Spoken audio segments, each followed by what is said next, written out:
In 2010, we were bombarded with emails from viewers asking about certain superfruits, and we did countless segments with my dear friend, the medicine hunter, on the benefits and superpower certain berries contain. Well, it's a whole new year now, so move on. Acai, mangosteen, and goji berry. Chris Killam has a new supplement that will knock your socks off in 2011. Welcome to the show, my dear friend. It's a pleasure to be with you. Happy New Year, Dr. Manny. Happy New Year. By the way, why can't they come up with like different names for these berries? You know, Muji, Guji, whatever. Anyway. They should consult you ahead of time. Absolutely. That's what should happen here. I know. Berry number 1, berry number 2, berry number 3. Berry 36. Absolutely. Right.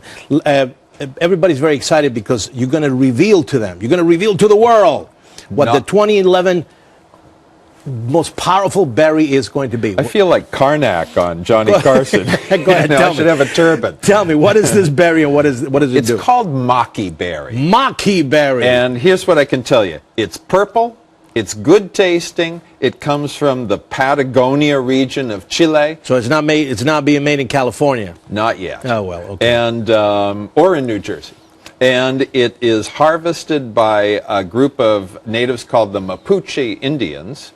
I've drunk the juice of this stuff. It's very, very good tasting. It's not something that you have to choke down. That doesn't surprise me. You would drink anything that any Indian would give you. Yeah, Go ahead. Yeah. That's my job. That's my job. So this Maqui berry, the Indians, now they've been using it for generations? They've been consuming this stuff for many, many centuries. And it's just starting to move into the market. And if I can kind of crystal ball it a little bit, I think we're going to see Maqui berry show up in juices, which it's already starting to do. Okay. I think we'll invariably also see it show up in different supplement forms, you know, maybe like a So we're going to find it in ice cream, we're going to find it in fruit bars, we're going to find it in juices and supplements and all that. Shake mixes, all that stuff. So the Indians in the Patagonia, they say this is good, you say this is good. What does it do?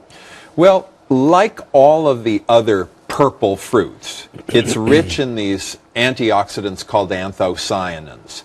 They're the most powerful protective compounds that we know of in nature. And so they retard the destruction of your cells. They help to enhance overall immunity. And also, the anthocyanins, or what I like to call the potent purple pigments, because I think the alliteration's great. You say that. I can't say that. They're brain active as well. So we know that they actually help to improve mood somewhat. And I would not say that the purple berries are antidepressant per se, but they definitely enhance brain function.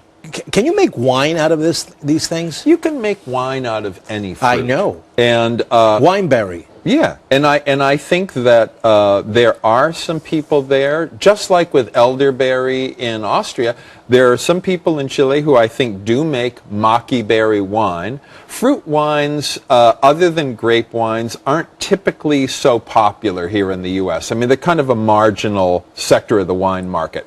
So I don't really think that Maqui berry wine is going to be a big thing. But if you're asking me kind of surreptitiously if I'd bring you back a bottle, the answer is yes. Absolutely. I think that you should, because you know how Did we just have a transaction? We just had a transaction. Okay. Because you know how I love to experiment. And experiment I shall. It's a bioassay. It's a right, exactly. And I think it would be important to tell the viewers how I feel after I drink the berry wine.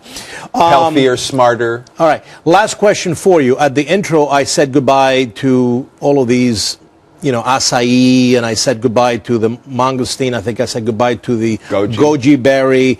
How does this Maqui berry compare to the Guji berry or goji berry? I'm not actually saying goodbye to those. I think that we're broadening our repertoire of healthy foods as we learn about acai and mangosteen and goji and a number of other things. I think they're here to stay.